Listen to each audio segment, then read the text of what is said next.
Bapak Ibu yang saya hormati, yang dirahmati Allah Ta'ala, judul santapan rohani Ramadan kita malam hari ini tadi sudah disampaikan oleh Bapak Protokol. Apa tadi Pak? Menjaga lisan dan memupuk persaudaraan. Berarti ada sinkronisasi, Pak. Ada hubungan antara lisan dengan persaudaraan. Karena banyak orang putus persaudaraannya gara-gara lisan. Mulutnya keleperan, suka mencaci, suka menghina, suka memfitnah, suka mengadu domba. Maka judul ini saya kira sangat penting dan bisa menjadi bahan renungan untuk kita semua dalam rangka pertama tentunya kita menjaga lisan kita. Yang kedua, melalui menjaga lisan tersebut kita ingin memupuk tali silaturahim dan persaudaraan di antara kita. Bapak Ibu kaum muslimin dan muslimat yang dirahmati Allah Subhanahu wa taala, lisan adalah salah satu bagian yang sangat penting dari seorang manusia. Baik dia dalam keadaan yang baik ataupun dia dalam keadaan yang buruk. Pentingnya lisan ini suatu ketika pernah disampaikan oleh seorang wali, namanya Luqmanul Hakim.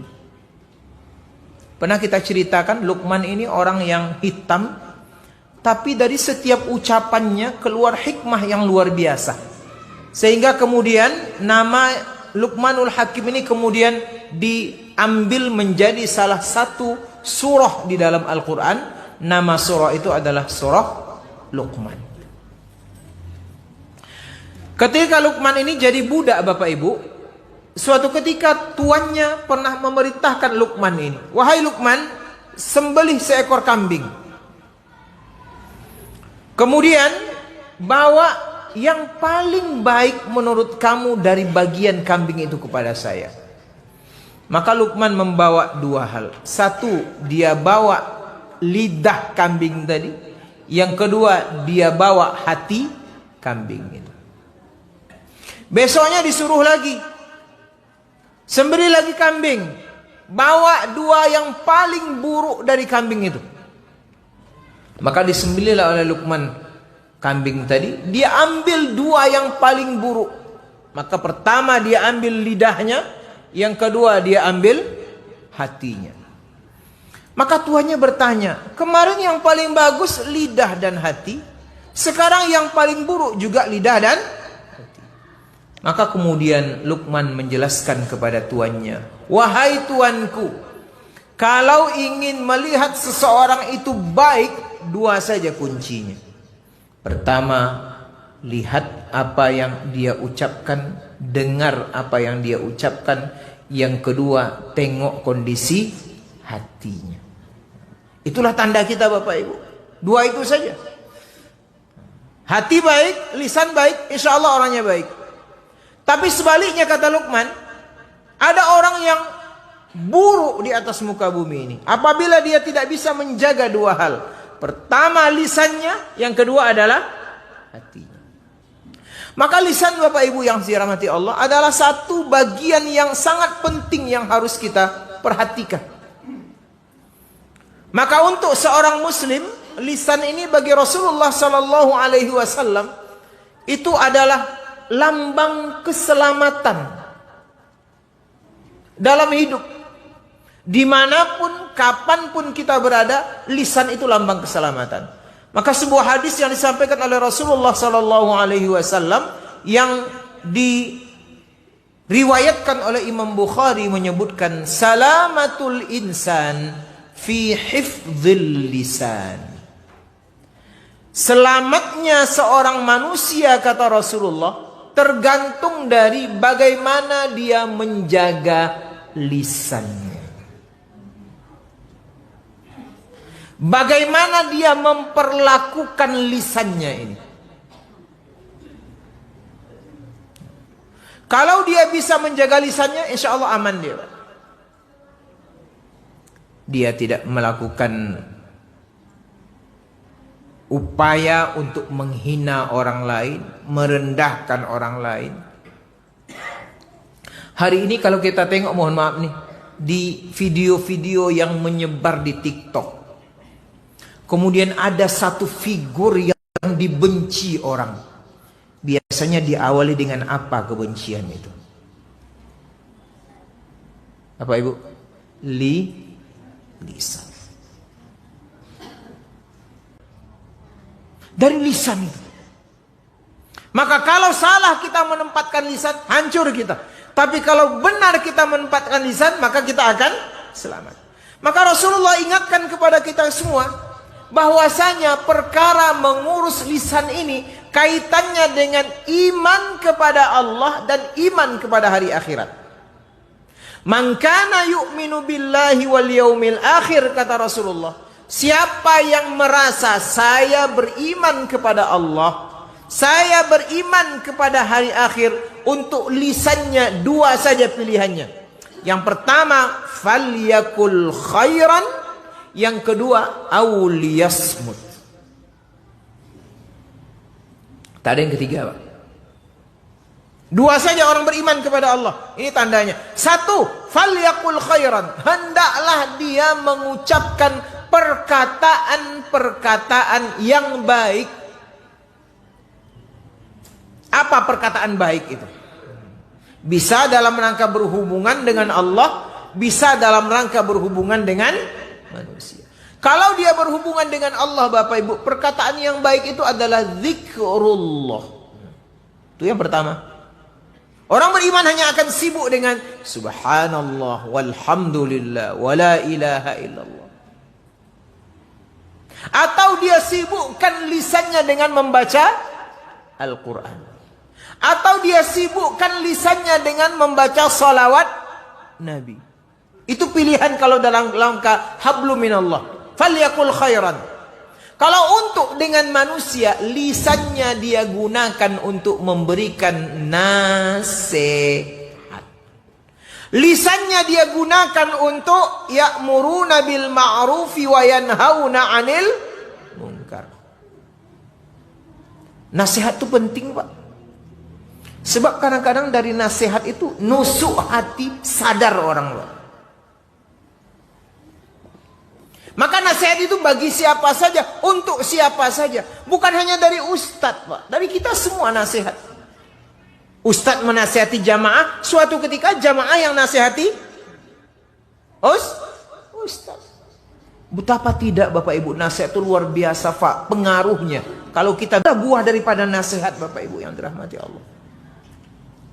Yang tadi dimaksud dengan falyaqul khairan. Atau selain kita memberikan nasihat, Nabi pernah mengatakan, siapa yang melihat kemungkaran di depan matanya, maka yang harus dia lakukan pertama adalah ubahlah, cegahlah dengan tangannya. Itu yang pertama. Kalau takut dia, resikonya tinggi, tak punya kekuatan dia, maka ambil langkah kedua, kata Rasulullah. Hendaklah dia ubah dengan lisannya. Apa maksud dengan lisan ini? Sampaikan, Pak. Bapak salah itu. Melanggar itu. Jangan lakukan itu bertentangan dengan perintah Allah. Jangan lakukan itu bertentangan dengan aturan-aturan norma kemasyarakatan. Itu bagus, Pak. Dari lisan berangkatnya. Maka seorang muslim tidak boleh diam ketika melihat sebuah kemungkaran. Betul, Pak. Gunakan lisan kita. Tidak mampu juga dengan lisan, kata Rasulullah, maka pakai hati. Jangan setujui kemungkaran itu. Tapi risikonya, kata Rasulullah, wadzalika ad'aful iman. Itulah iman yang paling lemah. Hatinya saya ngutuk deh. Lisannya tak berani, apalagi perbuatannya. Bapak Ibu yang dirahmati Allah Ta'ala. Nah, untuk antar manusia ini juga harus kita perhatikan. Jangan melakukan kebalikan dari apa yang dikatakan Allah tadi. Apa dia? Wailul likulli humazatil lumazah. Ini yang banyak nih. Celaka, kata Allah, Neraka kata Allah untuk orang yang wail. Likulli, setiap orang. Tanpa kecuali nih Pak. Ada dua yang dia lakukan. Humazah, lumazah. Apa beda humazah dan lumazah itu? Dalam tafsir disebutkan humazah itu menghina di depan. Dia rendahkan, dia tunjuk-tunjuk, dia keluarkan kata-kata yang tak senonoh, kata-kata yang merendahkan, humazah namanya. Lumazah itu dia hina di belakang Pak. Dia ghibah, dia fitnah. Kedua-duanya tidak boleh. Dari mana berangkatnya humazah, lumazah itu? Berangkat dari lisan. Atau kata Rasulullah, la yadkhulul jannata nammamun. Tidak akan masuk surga orang yang menggunakan lisannya untuk mengadu domba orang lain. Maka berat lisan kita ya. Maka salah satu nanti siksa yang Allah berikan kepada manusia adalah orang dipotong lidahnya. Ada cerita Rasulullah itu waktu beliau pergi Isra Mi'raj. Ada orang yang lidahnya terjulur panjang, dipotong, keluar lagi, dipotong lagi, panjang lagi, dipotong lagi, berdarah-darah Bapak Ibu. Rasul kaget, mengapa Jibril? Itulah orang yang dulu tak mampu menjaga lisannya. Maka falyakul khairan, atau pilihan kedua auliyasmut. Apa arti liyasmut itu? Ontok sajalah. Diam itu lebih bagus daripada melakukan perkataan-perkataan yang kotor. As-sumtu hikmatun. Riwayat menyebutkan diam itu banyak sekali hikmahnya. Wa qalilun fa'iluhu, tapi sedikit orang yang mampu untuk diam. Bapak Ibu yang dirahmati Allah Ta'ala. Nah, sesudah kita tengok seperti apa lisan kita jaga, maka ternyata lisan itu punya kaitan erat dengan persaudaraan tadi Pak. Dia punya kaitan dengan ukhuwah Islamiyah. Dia punya kaitan dengan hubungan bertetangga.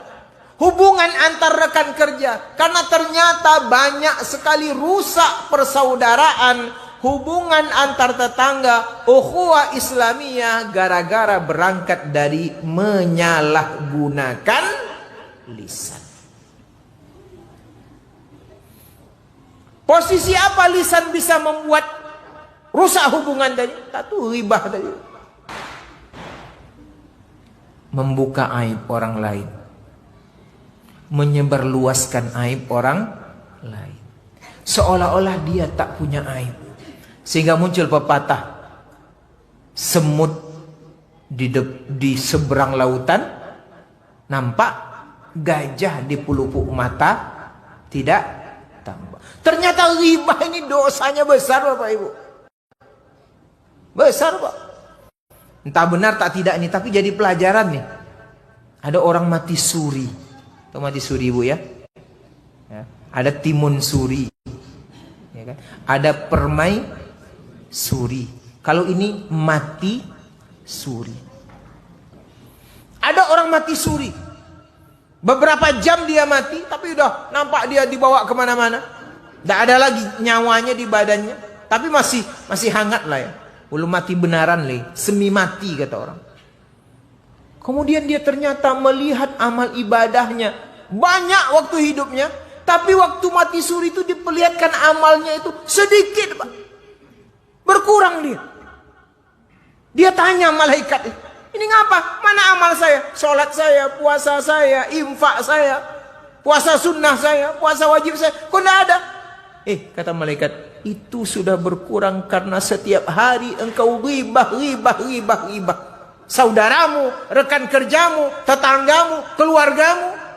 Sehingga akhirnya sedikit demi sedikit habislah amal kebaikanmu itu. Kemana diberikan menurut agama? Diberikan kepada orang yang dighibahi. Jadi kalau kita dighibah orang, dengar kita, tidak usah marah-marah Pak. Kalau bisa malah bersyukur. Beli lotek 1 bungkus, kirim ke rumah dia.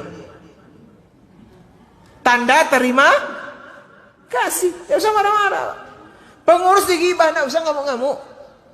Oh, pencemaran nama baik, dah usah dilapor-lapor polisi buat kerjanya. Biar aja lah. Beli anggur gak setengah kilo, sampaikan ke rumah dia. Nih, hadiah, saya diribah. Alhamdulillah. Karena ternyata dalam agama kita, orang diribah itu, maka pahala orang yang menghibah itu diambil dan diberikan kepada orang yang diribahi. Tidak perlu marah-marah gitu. Nah, itu ribah. Di atas ribah itu ada namanya fitnah. Oh, itu dia. Fitnah ini melakukan sesuatu, menyampaikan sesuatu yang itu tidak pernah dilakukan oleh yang bersangkutan. Ternyata kita tuduh bahwa ini bahaya sekali. Ini sangat bahaya. Merugikan orang, apalagi terjadi persaingan jabatan. Perebutan ketua RT, perebutan ketua RW, perebutan ketua pengurus masjid, perebutan ketua majelis taklim. Oh, macam-macam tuh, Pak. Jangan sampai fitnah itu. Apalagi ada istilah ini, fitnah itu lebih kejam dari pembunuhan. Ya, walaupun al-fitnatu asyaddu minal qatl, itu bukan kepada fitnah tadi itu apa. Tapi sebagian ada yang memahami seperti itu. Buruk dia. Difitnah. Sehingga akhirnya orang yang berhak dengan jabatan itu karena difitnah akhirnya tak jadi, Pak. Banyak kasusnya. Apalagi kita masuk tahun politik. Ini tahun politik ini. Tahun 2024, 23 bulan Maret ini sampai nanti Oktober 24 itu tahun politik. Berseliweranlah fitnah yang bahasa kerennya hoax. Hati-hati, Pak. Apalagi sekarang ada yang disebut dengan jejak digital. Bisa saja orang memfitnah itu dilaporkan. Masuk nanti pencemaran nama baik, perlakuan yang tidak menyenangkan. Ancamannya sekian bulan penjara, Pak. Maka mari kita jaga lisan kita. Jangan sampai lisan kita membuat berkurangnya pahala amal ibadah kita, dan jangan sampai lisan kita kemudian membuat renggangnya, bahkan mungkin hancurnya sebuah persaudaraan. Maka mari kita arahkan lisan kita ini untuk merebut amal ibadah, Bapak Ibu, di bulan Ramadan ini. Jadi lisan bisa menjadi sumber pahala, lisan juga bisa menjadi sumber dosa. Maka pilihan kita hanya satu, jadikan dia sumber pahala. Berikan nasihat sama orang. Yang suaranya bagus, azan, kumandangkan azan, lisannya jadi amal ibadah, ngajak orang. Yang pikirannya cerdas, lancar ngomong, jadikan dia mubalik, da'iyah untuk mengajak orang berbuat kebaikan. Arahkan dia ke baca Quran. A'udzubillahi minasyaitonir. Yang apa punya semangat kuat tadarus, pakai mic tapi jangan lama-lama. Baca Quran, zikir, apalagi salawat, istighfar, itu adalah amal-amal lisan. Insya Allah kalau lisan itu kita jaga dengan baik, maka itulah yang akan mengantar kita untuk masuk ke dalam surganya Allah Subhanahu wa ta'ala. Bapak Ibu yang saya hormati, yang dirahmati Allah Subhanahu wa ta'ala, inilah tausiah singkat yang bisa saya sampaikan dalam rangka menjaga lisan kita ini, kemudian melalui lisan yang bisa kita arahkan untuk kebaikan. Mudah-mudahan silaturahim, hubungan ukhuwah kita, hubungan sosial kita akan semakin bagus, dan mari kita arahkan lisan kita sebagai sumber untuk mendapatkan pahala yang sebanyak-banyaknya dari sisi Allah Subhanahu wa ta'ala. Mudah-mudahan bermanfaat. Hadanallahu wa iyyakum ajma'in. Wabillahi taufiq wal hidayah.